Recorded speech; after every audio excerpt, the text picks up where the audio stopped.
Class 12 भारतीय इतिहास के कुछ विषय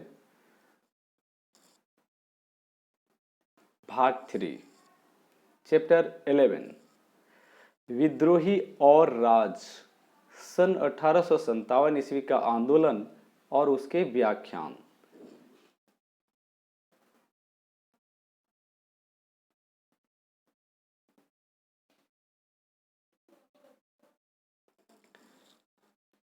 दरअसल यह विद्रोह हमारे भारतीय इतिहास में एक महान सिपाही विद्रोह के नाम से जाना गया। हमें जो रिसर्च से आंकड़े प्राप्त हुए हैं और रिसर्च से जो सारे तथ्य प्राप्त हुए हैं उनके आधार पर ही हम इन इतिहास का अध्ययन कर रहे हैं। ठीक है, तो मैंने पहले भी आप लोगों को बतलाया था। साथ ही साथ इससे पहले मैंने आपको ये भी कहा कि मेरे इस ऑनलाइन वीडियो को पढ़ करके मेरे क्लास का लाभ और भी बच्चे उठाएं, इसलिए आप सभी इसको अधिक से अधिक संख्या में शेयर करेंगे। ठीक है, और लाइक और प्लस सब्सक्राइब करेंगे ताकि आपको एकदम लेटेस्ट वीडियो और लेटेस्ट क्लास आपको मिल जाए, है ना। तो चलिए, हमने इससे पहले चैप्टर 10 तक अध्ययन किया था और अभी जो हमारे पास एक इम्पोर्टेंट चैप्टर है वह है महान गदर महान विद्रोह सन 1857 ईस्वी का। दरअसल एक बात आप ध्यान देंगे कि आपके मन में सवाल ये उभरता होगा कि इस तरह का विद्रोह हो आखिर क्यों हुआ और इस तरह के विद्रोह के होने के पीछे कारण क्या था। तो जब तक आप कारणों की खोज नहीं करेंगे और जब तक आप क्यों के बारे में नहीं जानेंगे, जब तक आप कैसे के बारे में नहीं जानेंगे, ठीक है, तब तक आपकी पढ़ाई अधूरी रह जाएगी। कहा जाता है ना कि जिज्ञासा ही आपको ज्ञान को बढ़ाने में मददगार साबित होता है। तो जिज्ञासा क्या है? बार बार आप सवाल करते हो, क्यों हुआ, कैसे हुआ, किन कारणों से हुआ, होना चाहिए था या नहीं होना चाहिए था। तो कुछ इसी तरह की बातें यहाँ भी है।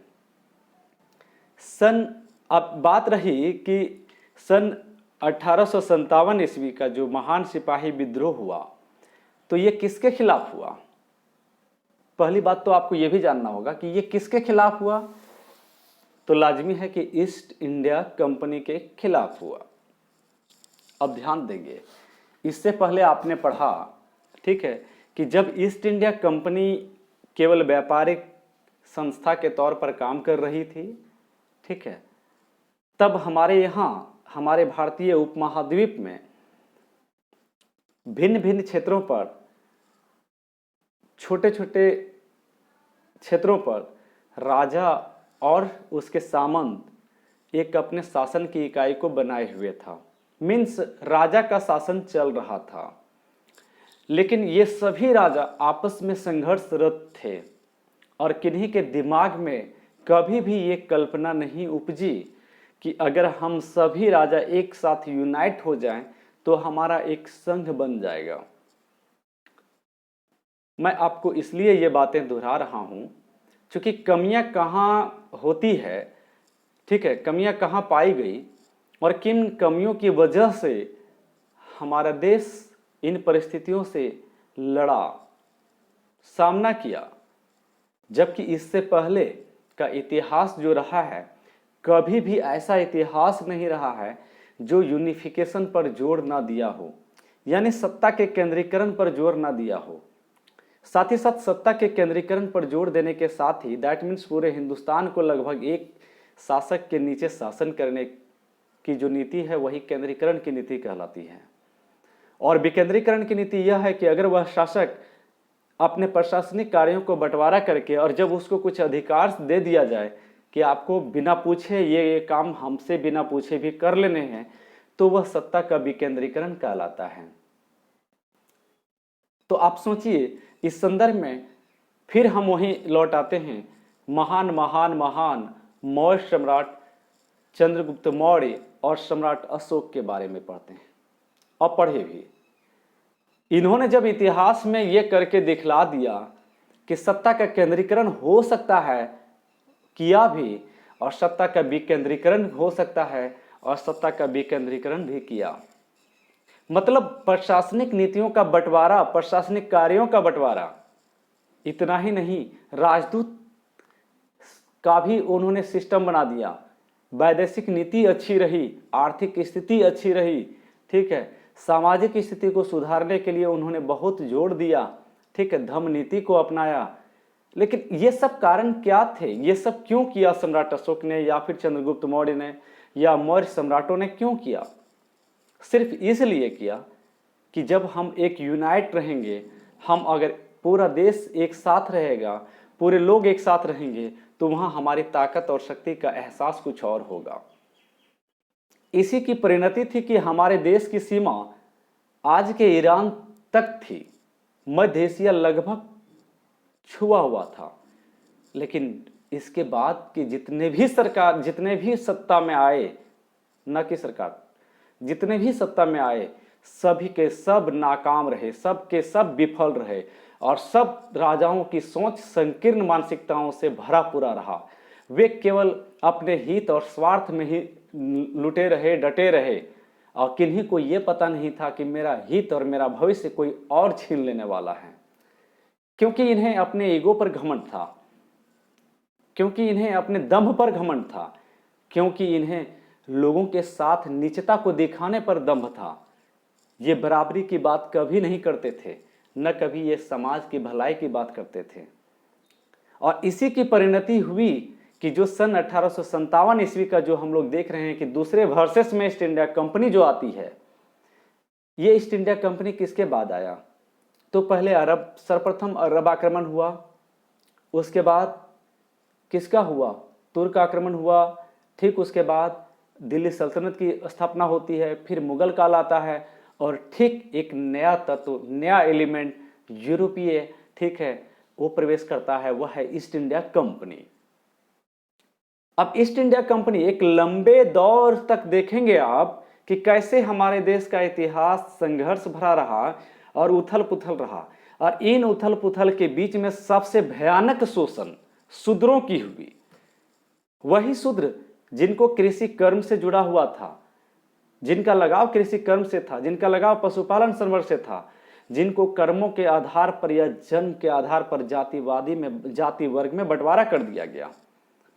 अब आप सोचिए कि मैं इस बात को क्यों रिपीट कर रहा हूं? सिर्फ इसलिए रिपीट कर रहा हूं कि ईस्ट इंडिया कंपनी के आने के बाद यहां पर हमारी सामाजिक स्थिति का कोई बदलाव नहीं आया, ना कोई आर्थिक स्थिति में बदलाव आया। फर्क इतना ही हुआ कि उधर हम अपनों के गुलाम थे, तो यहाँ हुआ क्या कि यहाँ अपनों के साथ साथ परायों का भी गुलाम हो गए, यानी गुलामी की आपकी डबल टैग लग गई। डबल टैग का मतलब एक तरफ आप भारतीय राजा और सामंत के नीचे जो गुलाम थे वह गुलामी आपकी चल ही रही है, और दूसरा ईस्ट इंडिया कंपनी जो मुनाफाखोर कंपनी है, ठीक है, जो केवल और केवल यहाँ मुनाफे के लिए आई है, ठीक है, और उन्होंने सत्ता को हथिया लिया है। तो एक वह जो शोषण कर रहा है, एक वह कंपनी है, एक वह व्यवस्था है। तो लाजमी है कि पहले से इन शूद्रों की, इन किसानों की और इन लोगों की जो बिल्कुल ही कृषि और कृषि से संबंधित कार्यों में लगे हुए वर्ग थे, ठीक है, जिनके पास शिक्षा नाम की कोई चीज नहीं थी, न जिनके पास स्कूल कॉलेज का कोई मुंह देखने लायक चीजें थी, कहीं से दूर दूर तक नहीं थी, बल्कि इनके पास भयानक केवल और केवल शोषण का ही वास्ता दिखता था। अब जरा सोचिए, अब मैं दूसरे एंगल से बतला रहा हूं कि जो भारतीय राजे रजवाड़े कभी अपने पर शासन करते थे और शोषण करते थे, अब ईस्ट इंडिया कंपनी इन्हीं भारतीय राजे रजवाड़े और सामंतों का शोषण कर रही है, प्लस जो पहले से शोषित हैं उनका तो शोषण हो ही रहा है। अब यहां तीन सिस्टम बन गया, एक तरफ ईस्ट इंडिया कंपनी, दूसरी तरफ जिनके बल पर वह शासन व्यवस्था को संभाली यहाँ के राजे रजवाड़े और सामंत वर्ग, और तीसरा तबका जो शुरू से ही शोषण का शिकार रहा, वह शूद्र वर्ग है, वह कृषक वर्ग है, ठीक है, और वह इसमें जितने सारे लोग लगे हुए हैं इन कार्यों के लिए, चाहे वह व्यापारिक कार्यों में हो, चाहे किस कृषि से संबंधित कार्यों में लगे हों। तो होगा क्या, अब यही बातें होंगी कि जो पहले आदी हो चुके हैं अमीर वर्ग में जीने का, सम्भ्रांत वर्ग में रहने का, जिनकी लत थी एक राजा बने रहने का, और जो राजा राजा के लिए लड़ता था, ठीक है, और जिनके पास दिमाग की थोड़ा कमी थी, थोड़ा दिमाग का एक हिस्सा काम नहीं करता था, उनको अब ये खल रहा है कि किस तरह से इस ईस्ट इंडिया कंपनी को निकाल भगाया जाए, यानी बाहर निकाल दिया जाए। क्योंकि अब यही लोग ईस्ट इंडिया कंपनी के नौकर और चाकर बन चुके हैं। यही राजा, यही सामंत, यही अमीर वर्ग ईस्ट इंडिया कंपनी के नौकर चाकर सब बने हुए हैं, इसमें कोई शक नहीं है। यही लोग नीचे तबके से टैक्स कलेक्शन कर रहे हैं, सिस्टम को संभाल रहे हैं, और अगर ईस्ट इंडिया कंपनी को जरा भी इनको लगा खटपट तो इनको कान पकड़ के बाहर भी कर रहे हैं, इसमें कोई शक नहीं है। तो इनको भी रास नहीं आ रहा है। अब ईस्ट इंडिया कंपनी करती यूं थी कि यहां अब उनको सिपाही की आवश्यकता थी, तो उनके पास ईस्ट इंडिया कंपनी का स्वयं का अपना सिपाही था, जो अंग्रेज थे, प्योर अंग्रेज ही थे उसके बटालियन में। लेकिन धीरे धीरे उन्होंने यहाँ भी सिपाहियों की भर्ती करना शुरू किया, ठीक है। अब जब वो यहाँ पर सिपाहियों की भर्ती करना शुरू किया तो इन्होंने कभी भी ये नहीं सोचा था कि ये सिपाही आगे चल करके हमारे खिलाफ विद्रोह कर देंगे। अब इनके सिपाही में भर्ती होने वाले लोगों में कैटेगरी बटा हुआ था। आज भी आप देखते हैं गोरखा सैनिक, आज भी आप देखते हैं नेपाली सैनिक, तो एक भी आप देखते हैं सिख रेजिमेंट, ये सब रेजिमेंट बटा हुआ है। और मास लेवल पर इसमें सिपाही ईस्ट इंडिया कंपनी के नाम से भर्ती हो रहे हैं, और ईस्ट इंडिया कंपनी इन्हीं सिपाहियों के बल पर यहाँ पर राज कर रही है। तो फैक्टर्स आपको समझ में आ गया कि एक तरफ ईस्ट इंडिया कंपनी की स्वयं की सैन्य टुकड़ी है जो पूरी तरह से यूरोपियन है, और एक तरफ भारतीय सैन्य टुकड़ी है। अब इन दो टुकड़ियों में बहुत सारा भेदभाव है। यूरोपीय टुकड़ी को सारा कुछ बिल्कुल ही अच्छा फैसिलिटी मिला हुआ है, खाने पीने, गोला बारूद, हथियार, रहने का सब कुछ। बट यही भारतीय सैन्य टुकड़ी को थोड़ा बहुत दिया जा रहा है। काम तो बिल्कुल बड़े काम करने हैं, थोड़ा बहुत दिया जा रहा है, नहीं करोगे तो फिर हंटर पड़ेगी, मजबूरन यहां भी है। और उससे बड़ी मजबूरन जो है उसका हम लोग अध्ययन करेंगे, ठीक है। अब देखिए क्या होता है। 10 मई 1857 की दोपहर बाद मेरठ छावनी में सिपाहियों ने विद्रोह कर दिया। सो वाई, क्यों विद्रोह किया, ठीक है, क्यों रिवोल्ट किया? तो कहता है हलचल की शुरुआत भारतीय सैनिकों से बनी पैदल सेना से हुई। जो अभी मैंने कहा कि सैन्य टुकड़ी एक थी जो भारतीय सैन्य टुकड़ी काम कर रही थी। अब क्या कारण था? कहता है कि जो जल्दी ही घुड़सवार फौज और फिर शहर तक फैल गई। शहर और आसपास के देहात के लोग सिपाहियों के साथ जुड़ गए। क्यों? सिपाहियों ने शस्त्रागार पर कब्जा कर लिया जहां हथियार और गोला बारूद रखे हुए थे, और इसके बाद उन्होंने गोरों पर निशाना साधा। किस पर? गोरों पर। और उनके बंगलों, उनके बिल्डिंग्स, उनके साजो सामान को तहस नहस करना चालू कर दिया, जलाना चालू कर दिया, आग लगाना चालू कर दिया, उसकी पूरी प्रॉपर्टी को खाक में मिलाने का काम शुरू कर दिया। रिकॉर्ड दफ्तर को जलाया गया, जेल को हमला किया गया, अदालत में हमला किया गया, डाकखाने में हमला किया गया, सरकारी खजाने लूटे गए, जैसे सरकारी इमारतों को लूट कर तबाह कर दिया। क्या हुआ था? सोचिए क्या हुआ था जो ये तबाही मच रही है। और इसमें एक भी यूरोपीय सैनिक शामिल नहीं है, केवल भारतीय सैन्य टुकड़ियां हैं जो ईस्ट इंडिया कंपनी की हैं। क्या हुआ? शहर को जो दिल्ली से जोड़ने वाले टेलीग्राफ लाइन थी उसको काट दी गई, उसको काट दी गई। और अंधेरा पसरते ही सिपाहियों का एक जत्था घोड़ों पर सवार होकर दिल्ली की तरफ चल पड़ा। एक जत्था, एक बटालियन, एक प्लाटून भारतीय सिपाहियों का। ईस्ट इंडिया कंपनी की भारतीय सिपाहियों की सैन्य टुकड़ी दल है। यह भूलने की जगह कि यहां पर कोई राजा का सैन्य टुकड़ी है, ठीक है। इस चीज़ को कभी भूल नहीं करेंगे। हुआ यूं कि यह जत्था 11 मई को तड़के लाल किले के फाटक पर पहुंचा। रमजान का महीना था और मुगल सम्राट बहादुर शाह नमाज पढ़कर और सहरी मतलब रोजे के दिनों में सूरज उगने से पहले का जो भोजन होता है ना, उसे हम लोग सहरी कहते हैं, सहरी खाकर उठे थे। उन्हें फाटक पर हो हल्ला सुनाई दिया। बाहर खड़े सिपाहियों ने जानकारी दी कि हम मेरठ के सभी अंग्रेज पुरुषों को मार कर आए हैं, क्योंकि वे हमें गाय और सूअर की चर्बी में लिपटे कारतूस दांतों से खींचने के लिए मजबूर कर रहे थे, और इससे हिंदू और मुसलमान सबका धर्म भ्रष्ट हो जाएगा। तब तक सिपाहियों का एक और जत्था दिल्ली में दाखिल हो चुका था और शहर के आम लोग, जितने सारे लोग थे, उनके साथ धीरे धीरे जुड़ने लगे थे। बहुत सारे यूरोपियन लोग मारे गए। यूरोपियन लोग मीन्स अंग्रेज मारे गए। दिल्ली के अमीर लोगों पर हमले हुए। अमीर लोग, वैसे अमीर लोग जो मैंने अभी आपको समझाया है, ठीक है, जो हमेशा यूरोपियंस का साथ दे रहे थे। अब पहले साथ दे रहे थे राजा का, अब वो साथ दे रहे हैं ईस्ट इंडिया कंपनी को। तो ये कभी इधर का नहीं हुए हैं, तो जरा ध्यान रखिएगा इस मैटर को, ठीक है। फिर आगे इस मैटर की मुलाकात होगी। अब क्या हुआ, अमीरों पर हमले हुए, लूटपाट हुए। दिल्ली अंग्रेजों के नियंत्रण से बाहर जा चुकी थी, यानी अंग्रेजों के हाथ से वह नियंत्रण खो गया था। ईस्ट इंडिया कंपनी के अंडर में अब दिल्ली का शासन नहीं रहा, फिलहाल के लिए नहीं रहा। कुछ सिपाही लाल किले में दाखिल होने के लिए दरबार के शिष्टाचार का पालन किए बिना बेधड़क किले में घुस गए थे।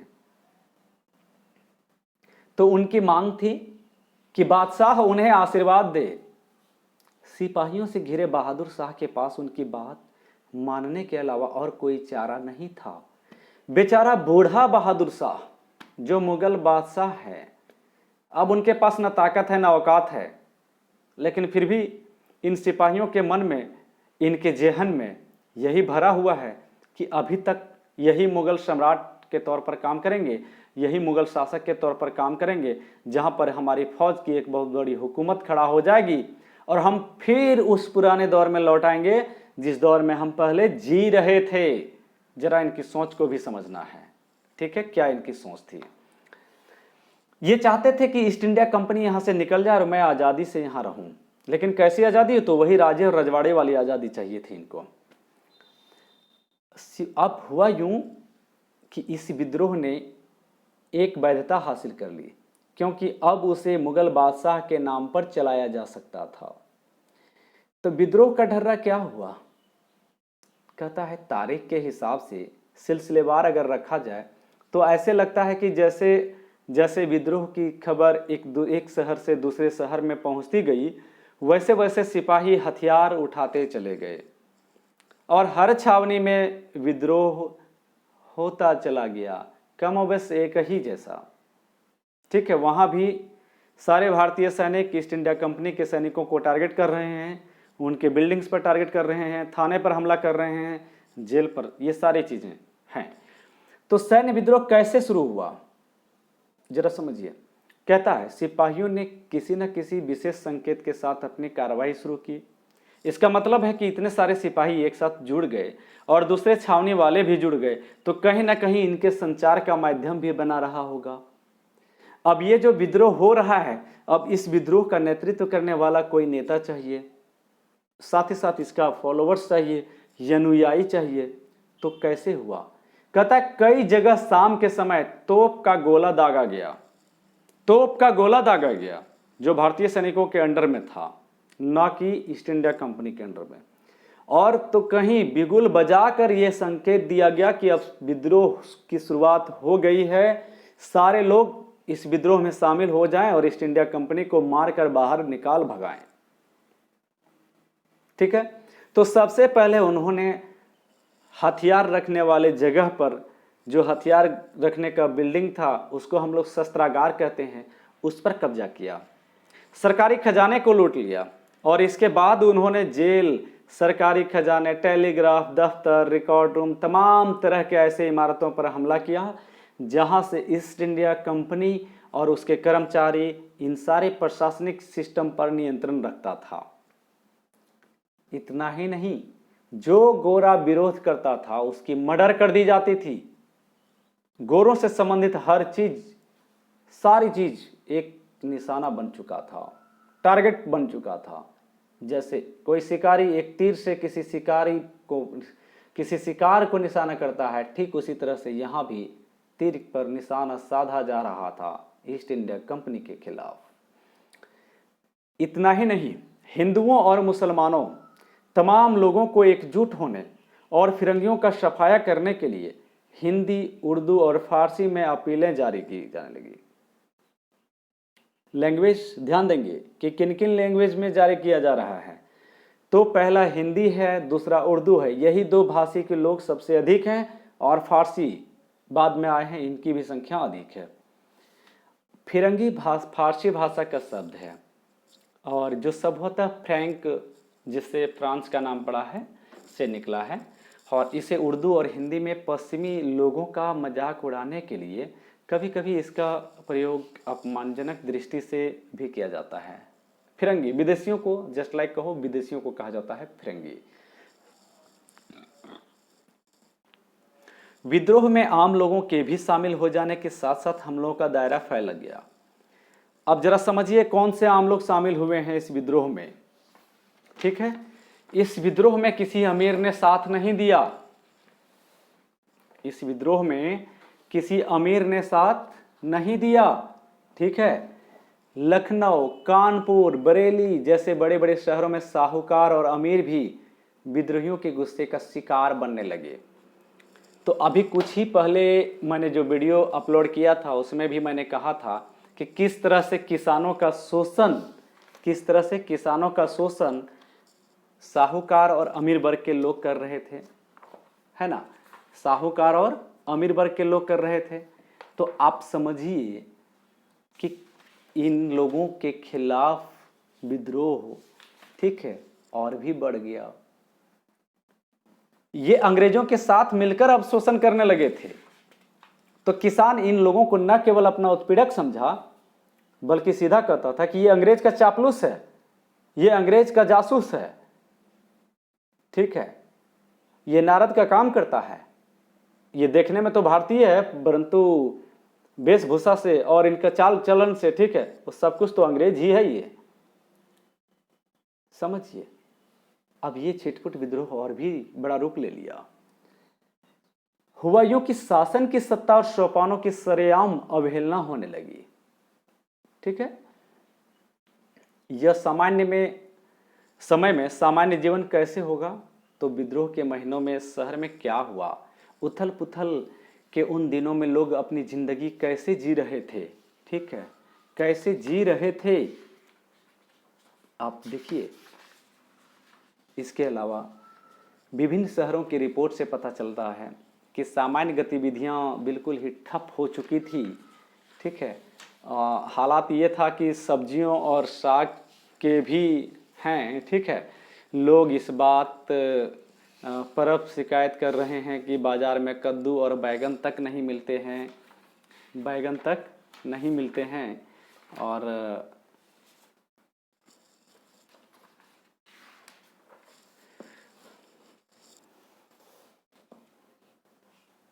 आलू अरबी अगर भी मिलती है तो बासी सड़ी ही, जैसे कुंजड़ों, सब्जी बेचने वाले को कुंजड़ा कहते हैं। ठीक है, आजकल गाँव में भी आप सुनेंगे इस बात को।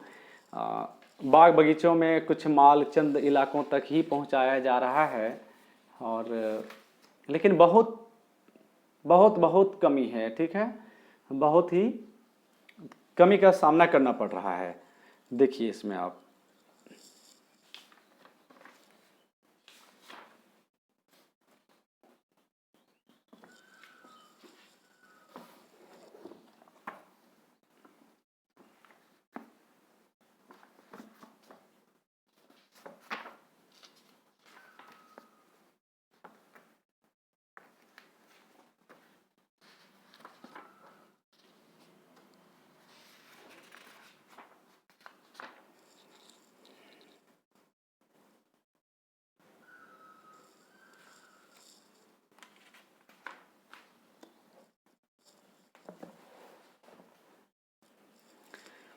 अलग अलग स्थानों पर विद्रोह के ढर्रे में समानता की वजह आंशिक रूप से उसकी योजना और समन्वय में निहित थी। ठीक है, इसका मतलब कहीं ना कहीं वे लोग अपने संचार साधनों को भी खोज लिए थे, जिससे कि हमारे और भी साथी लोग जो ईस्ट इंडिया कंपनी में कार्यरत हैं विद्रोह कर सकें और हमारे अपने लोगों का साथ मिल सके। तो इसमें आप देखिए लिखा है कि 48वीं नेटिव इन्फेंट्री ने लिखा है क्या, कि जब हमने अपने धर्म की रक्षा के लिए यह फैसला लिया है और 48 नेटिव इन्फेंट्री के हुक्म का इंतजार कर रहे हैं, तो सिपाही या उनके संदेशवाहक निश्चित रूप से एक जगह से दूसरी जगह जा रहे थे और सभी जगह इशारे इशारे में ही बातें हो रही थी।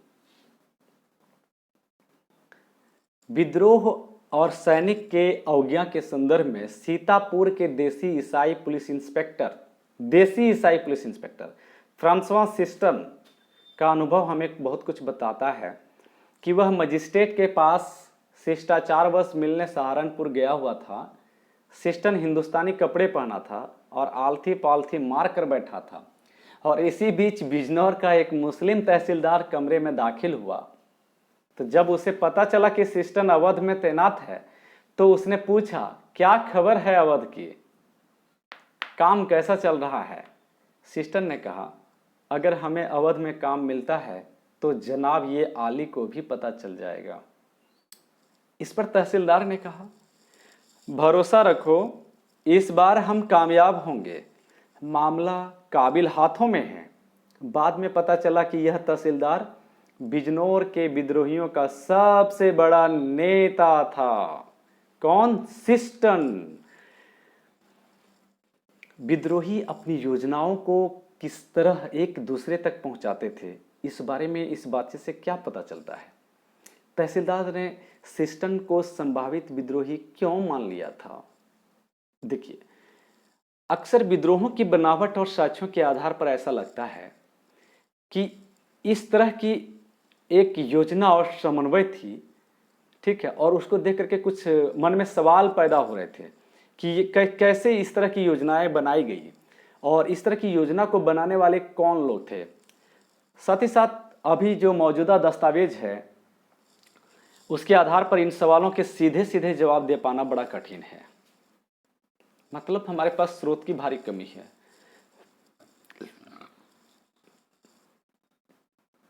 फिर भी एक घटना इस बारे में कुछ सुराग अब जरूर देती है कि ये विद्रोह इतने सुनियोजित कैसे थे और विद्रोह के दौरान अवध मिलिट्री पुलिस के कैप्टन हियरसे की सुरक्षा का जिम्मा भारतीय सिपाहियों पर था। आप सोचिए कि जहां कैप्टन हियरसे तैनात था वहीं 41वीं नेटिव इन्फेंट्री भी तैनात थी और इन्फेंट्री की दलील थी कि क्योंकि वे अपने तमाम गोरे अफसरों को खत्म कर चुके हैं, इसलिए अवध मिलिट्री का फर्ज बनता है कि या तो वे हियरसे की मौत को नींद सुला दें या उसे गिरफ्तार करके 41वीं नेटिव इन्फेंट्री के हवाले कर दें। तो मिलिट्री पुलिस ने दोनों दलीलें खारिज कर दी। अब यह तय किया गया कि इस मामले को हल करने के लिए हर रेजिमेंट के देसी ऑफिसरों की एक पंचायत बुलाई जाए। और इस विद्रोह की शुरुआती इतिहासकारों में से एक चार्ल्स बॉल ने लिखा है कि ये पंचायतें रात को कानपुर सिपाही लाइनों में जुटती थी। ध्यान दीजिएगा, कानपुर सिपाही लाइनों में जुटती थी। कानपुर आज के उत्तर प्रदेश में जो कानपुर है, इसका मतलब है कि सामूहिक रूप से कुछ फैसले जरूर लिए जा रहे थे क्योंकि सिपाही लाइनों में रहते थे और सभी की जीवन शैली एक जैसी थी और क्योंकि उनमें बहुत सारे प्रायः एक ही जाति के होते थे और इसलिए इस बात का अंदाजा लगाना बड़ा मुश्किल नहीं है कि वे इकट्ठा बैठकर अपने भविष्य के बारे में फैसले ले रहे होंगे। तो लाजमी है कि ये सिपाही अपने विद्रोह के कर्ता धर्ता स्वयं ही थे, नेता और अनुयायी। अब देखिए, अंग्रेजों से लोहा लेने के लिए तो लाजमी है कि ईस्ट इंडिया कंपनी एक मजबूत शक्ति के रूप में उभर कर आ चुकी थी और बनी हुई है। इनसे लोहा लेना है, इनसे टक्कर लेनी है, इनसे संघर्ष करनी है, इनसे लड़ाई लड़नी है, ठीक है, तो क्या करना होगा? एक मजबूत नेता की आवश्यकता है, एक मानसिक रूप से मजबूत नेता की आवश्यकता है, न केवल मानसिक रूप से बल्कि शारीरिक रूप से भी।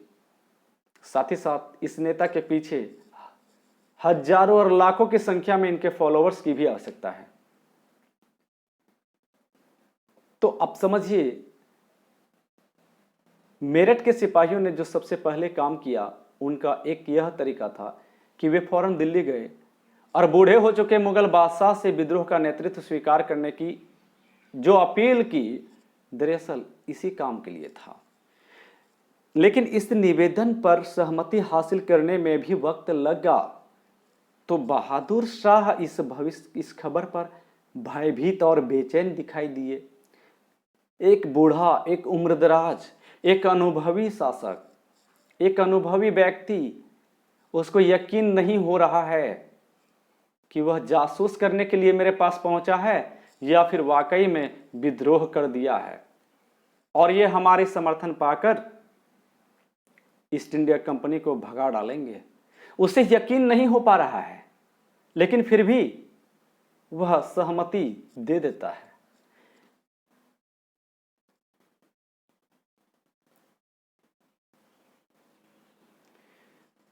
अन्य स्थानों पर भी छोटे बड़े पैमानों पर ही सही इस तरह की घटनाएं घट चुकी थी, ठीक है।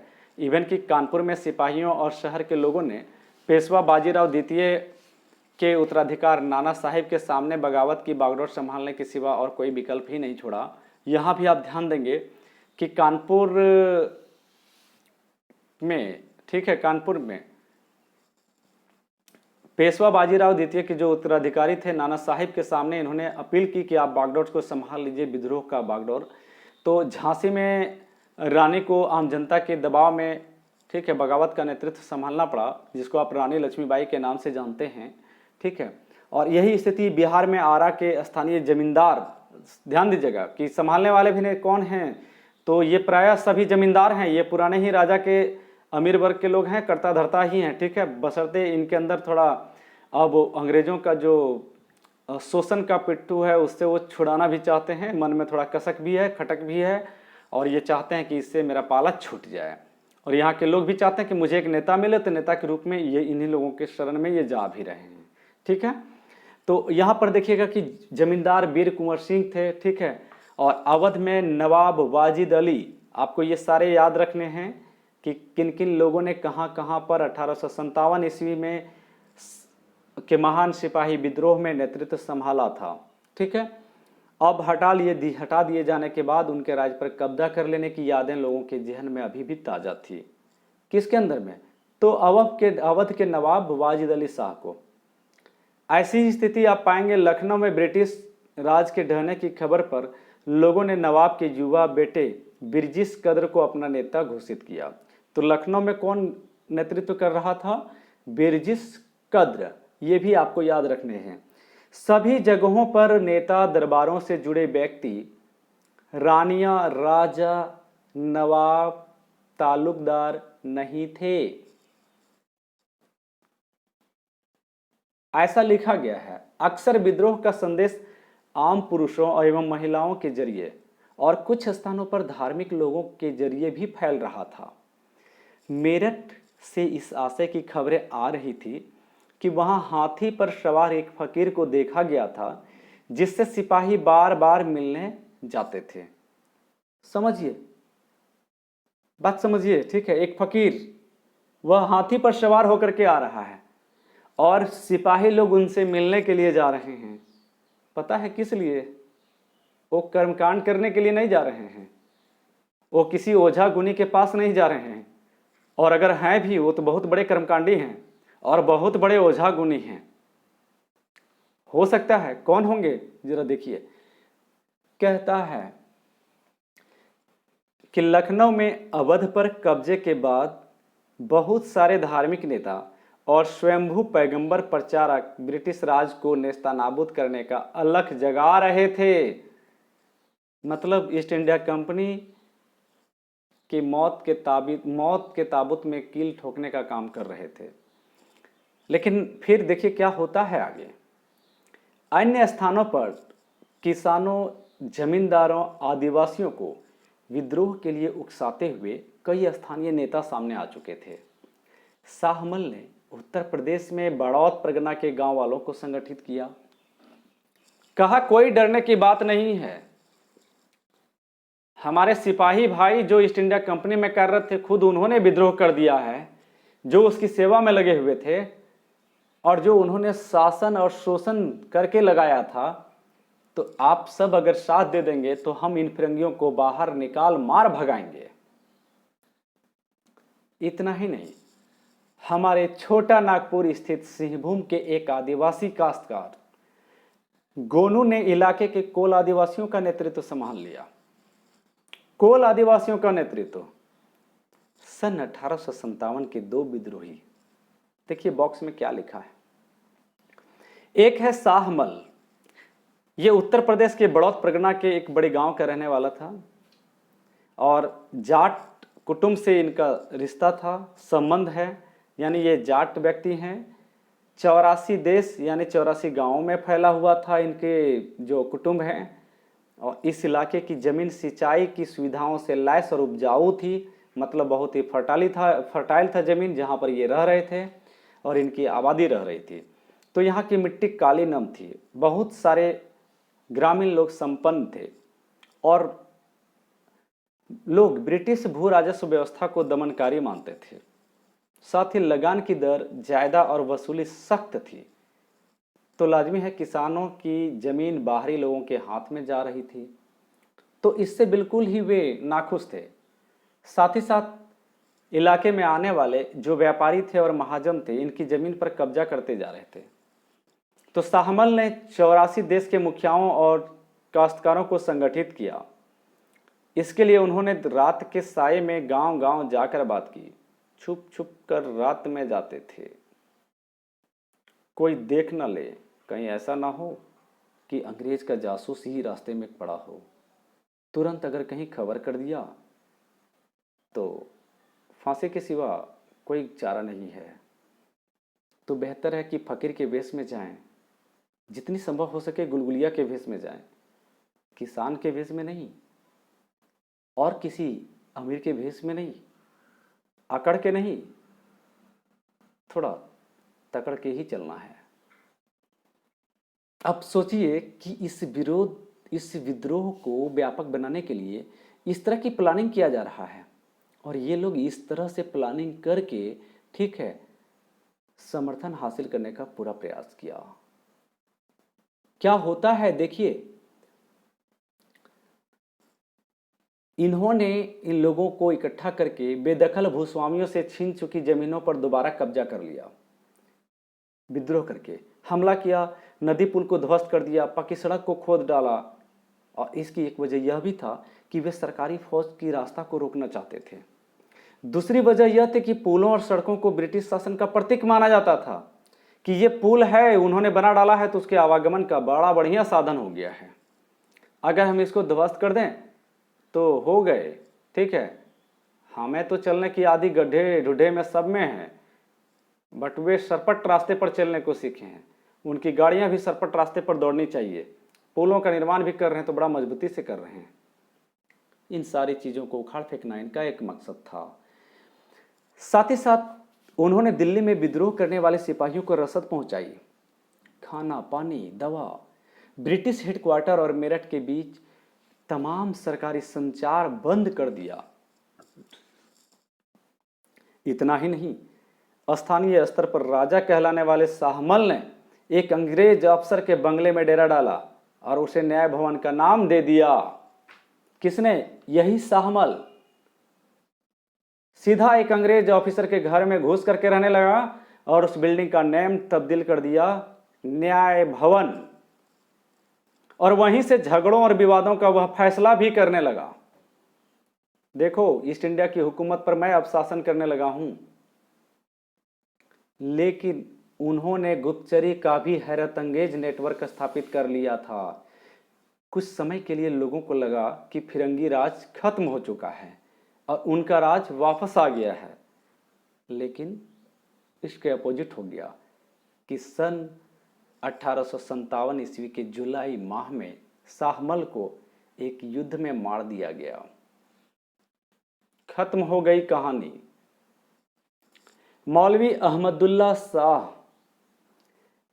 सन 1857 ईस्वी के विद्रोह में इन्होंने भी एक महत्वपूर्ण भूमिका निभाया था। हैदराबाद में शिक्षित शाह काफ़ी कम उम्र में ही उपदेशक बन गए थे, मौलवी बन गया था और अंग्रेज़ों के खिलाफ जिहाद का प्रचार करते रहा, लोगों को विद्रोह के लिए तैयार करते रहा, गांव गांव घूम घूम करके, पालकी में बैठ बैठ करके, ठीक है, पालकी के आगे और पीछे ढोल और नगाड़े बजा बजा करके, ठीक है, समर्थकों को जुटा जुटा करके, और उन्हें लोग बागडंका वाले शाह कहने लगे थे। किनको? मौलवी अहमदुल्ला शाह को। वे कह रहे थे कि इन फिरंगियों को मार भगाना है, ठीक है, ये हमारे शोषक हैं, हमारे अत्याचारक हैं। मौका तो इन्हें भी मिल ही गया है, ठीक है। और ब्रिटिश ऑफिसर इस बात से परेशान थे कि मौलवी के साथ हजारों लोग जुट रहे थे और बहुत सारे मुसलमान उन्हें पैगंबर मानने लगे थे और समझते थे कि वह इस्लाम के आदर्शों से ओत और प्रोत है। अब ईस्ट इंडिया कंपनी के ऑफिसर जरा घबरा गए कि ये मौलवी है, धर्म प्रचारक है, अगर इन्हें मार दिया जाए तो न जाने एक विद्रोह खड़ा हो जाएगी। और ये मौलवी इसी काम को तो डन कर रहा था, इसी काम को तो वह किए जा रहा था। वह अपने धर्म उपदेश का सहारा लेकर के उसके खिलाफ विद्रोह करने के लिए अपने लोगों का समर्थन जुटा रहा था। जब 1856 ईस्वी में वे लखनऊ पहुंचे तो पुलिस ने उन्हें शहर में उपदेश देने से रोक दिया और 1857 ईस्वी में उन्हें फैजाबाद जेल में बंद कर दिया गया। रिहा होने पर उन्हें 22वीं नेटिव इन्फेंट्री के विद्रोहियों ने अपना नेता चुन लिया।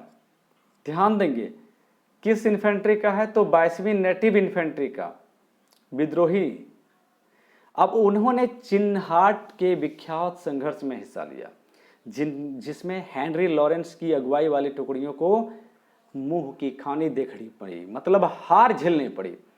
मौलवी साहब को उनकी बहादुरी और ताकत के लिए जाना जाता था। बहुत सारे लोग मानते थे कि उनको कोई हरा नहीं सकता, उनके पास जादुई शक्तियां हैं, अंग्रेज उनका बाल और बांका भी कुछ नहीं बिगाड़ सकता। और काफ़ी हद तक इसी विश्वास के कारण उन्हें लोगों में इतना अधिकार प्राप्त था, मतलब वे लोगों का विश्वास हासिल कर चुके थे। तो समर्थन जुटाने का आप जरा तरीका देख लिए, किस तरह से समर्थन को जुटाया गया। साथ ही साथ बहुत संक्षिप्त में आपको बतला दूं कि अफवाहें और भविष्यवाणियां भी थी। वह अफवाहें और भविष्यवाणियां ये थी, जरा मैं पढ़ के सुना दूं कि सैनिकों को, ईस्ट इंडिया कंपनी के जितने भी सैनिक थे, चाहे वे यूरोपियन हो चाहे वे भारतीय हों, अब भारतीय में दो तरह के सैनिक बटे हुए थे, एक हिंदू और एक मुसलमान सैनिक थे। और हिंदुओं में भी समस्याएं थी। समस्याएं ये थी कि ऊंची वर्ण वाले के लोग और एक नीची वर्ण वाले के लोग थे, तो यहाँ भी भेदभाव था, यानी छुआछूत तो चरम पर बना ही है, ठीक है। प्लस यहाँ धर्म भी आग में घी का काम कर लेता है। तो हुआ यूं कि एक रिपोर्ट है राइफल इंस्ट्रक्शन डिपो के कमांडेंट कैप्टन राइट ने लिखा है, ठीक है, लिखा था कि दमदम स्थित कलकत्ता में स्थित है ये दमदम इलाका। वहाँ पर जो शस्त्रागार था उसमें काम करने वाले नीची जाति के एक खलासी ने जनवरी 1857 के तीसरे हफ्ते में एक ब्राह्मण सिपाही से पानी पिलाने के लिए कहा था और ब्राह्मण सिपाही ने यह कहकर अपने लोटे से पानी पिलाने से इनकार कर दिया कि नीची जाति के छूने से लोटा अपवित्र हो जाएगा, यानी वस्तु भी अपवित्र हो जाता है, ठीक है। तो रिपोर्ट के मुताबिक इस पर खलासी ने जवाब दिया। क्या जवाब दिया जरा समझिए। वैसे भी जल्दी ही तुम्हारी जाति भ्रष्ट होने वाली है, वैसे भी जल्दी ही तुम्हारी जाति भ्रष्ट होने वाली है, क्योंकि अब तुम्हें गाय और सुअर की चर्बी लगे कारतूसों को मुंह से खींचना पड़ेगा। अब रही बात इस रिपोर्ट की विश्वसनीयता के बारे में कहना बड़ा मुश्किल है, ठीक है, लेकिन इसमें कोई शक नहीं है कि जब एक बार यह अफवाह फैलना शुरू हो गई तो अंग्रेज ऑफिसरों के तमाम आश्वासनों के बावजूद इसे खत्म नहीं किया जा सका और सिपाहियों में गुस्सा भर आया, ठीक है। तो ये एक अफवाहें थी या विश्वास थी, जो भी हो, यह भी इस कदर फैल गया कि इसने न केवल, लेकिन आप पाएंगे कि सन 1857 की शुरुआत तक उत्तर भारत में केवल यही एक अफवाह नहीं था, और अंग्रेजी सरकार ने हिंदुओं और मुसलमानों की जाति और धर्म को नष्ट करने के लिए एक भयानक साजिश रच ली है। ये भी एक अफवाह फैलना शुरू हो गया। तो इसी मकसद को हासिल करने के लिए अंग्रेजों ने बाजार में मिलने वाले आटे में गाय और सूअर की हड्डियों का चूरा मिलवा दिया है। अफवाह ये भी फैला गया। शहरों और छावनियों में सिपाहियों और आम लोगों ने आटे को छूने से भी इनकार कर दिया, और चारों तरफ इस आशय का भय और शक बना हुआ था कि अंग्रेज हिंदुस्तानियों को ईसाई बनाना चाहते हैं। यह बहुत बेचैनी से फैला अफवाह। तो ब्रिटिश ऑफिसरों ने लोगों को अपनी बात का यकीन दिलाने का प्रयास किया, लेकिन फिर भी किसी ने नहीं माना। खाई यहीं से शुरू होती है हिंदू मुसलमान की, ठीक है। छुआछूत की खाई तो पहले से ही हमारे हिंदू समाज में चला आ रहा था, जो आज भी इनविजिबल ही सही लेकिन छुआछूत बरकरार है, ठीक है। समानता की बातें कहने में लोग हिचकते हैं, जरा ये भी सोचना है। कुछ लोग हैं जो समानता की बात कहने में बड़ा ही हिचकते हैं, ठीक है। तो हमें इससे भी बाहर निकलना है। अंग्रेज तो चले गए, ठीक है, बट हिंदू और मुसलमान तो हो रहे हैं। हिंदुओं में भी 4 वर्ण का बंटवारा ही हो रहा है, ठीक है। समानता की बात आप देख सकते हैं कि कितनी आपको मिल रही है। तो अब इस बात को भी ध्यान देना है। साथ ही साथ एक भविष्यवाणी भी किया गया कि प्लासी की जंग के 100 साल पूरा होते ही 23 जून 1857 को अंग्रेजी राज खत्म हो जाएगा, ठीक है। यह बात सिर्फ अफवाहों तक ही सीमित नहीं था, बल्कि उत्तर भारत के विभिन्न भागों में गांव-गांव में चपातियां बांटने की रिपोर्टें भी आ रही थी, मतलब रोटी बांटने की। बताते हैं कि रात में एक आदमी आकर गांव के चौकीदार को एक चपाती तथा 5 और चपातियां बनाकर अगले गांव में पहुंचाने का निर्देश दे जाता था, और यह सिलसिला यूं ही चलता जाता। चपातियां बांटने का मतलब और मकसद ना उस समय स्पष्ट था और ना आज स्पष्ट है, लेकिन इसमें कोई शक नहीं कि लोग इसे किसी आने वाली उथल पुथल का संकेत ही मान रहे थे। लोग अफवाहों में विश्वास क्यों कर रहे थे? वाकई में अब इतिहास में अफवाह और भविष्यवाणियों की ताकत को सिर्फ इसलिए नहीं समझा जा सकता है कि उसमें सच्चाई थी या नहीं थी, ठीक है, परंतु उन्होंने इतना तो जरूर किया कि लोगों के मन में भय, आशंका और विश्वासों में कमी की प्रतिबद्धता को ला दिया।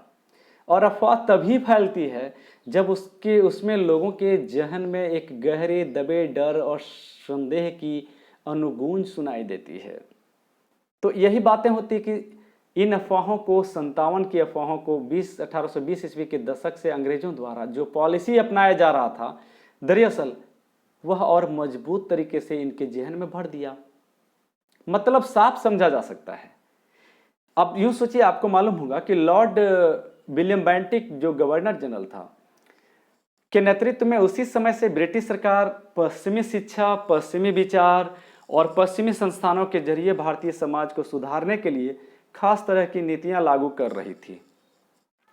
भारतीय समाज के कुछ तबकों की सहायता से उन्होंने अंग्रेजी माध्यम के स्कूल, कॉलेज और विश्वविद्यालय स्थापित किए थे, और जिनमें पश्चिमी विज्ञान और उदार कलाओं के बारे में पढ़ाया जाता था।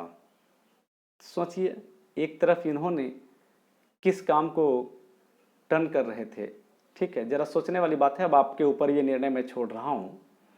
अंग्रेजों ने सती प्रथा को खत्म करने के लिए 1829 ईस्वी में हिंदू विधवा विवाह को बढ़ावा देने के लिए भी कानून बनाया, यानी लॉर्ड विलियम बेंटिक की सहायता से सती प्रथा को खत्म किया गया।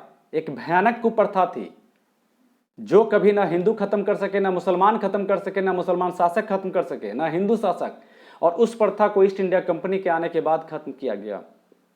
मैं इसका समर्थन इसलिए नहीं कर रहा हूं, मैं केवल इसलिए कर रहा हूं कि बुराइयों को खत्म करने की हम में आदत डालनी चाहिए, ठीक है। शासकीय दुर्बलता और दत्तकता को अवैध घोषित कर देने जैसे बहुत सारे फैक्टर्स थे, आप देख सकते हैं, ठीक है, जिसके कारण लोगों के मन में बिल्कुल ही अंग्रेजों के प्रति भय, शंका, संदेह सब समा गया था। किस तरह से अंग्रेजों ने यहाँ पर कब्जा किया, कैसे शोषण किया, राजस्व की वसूली की, ये सब फैक्टर्स हैं। अब इसी फैक्टर्स के कारण इनके मन में अंग्रेज एक दमनकारी कहलाए। ठीक है। और इसी विद्रोह का विस्तार से पता लगाने के लिए हम अवध को भी अध्ययन करेंगे।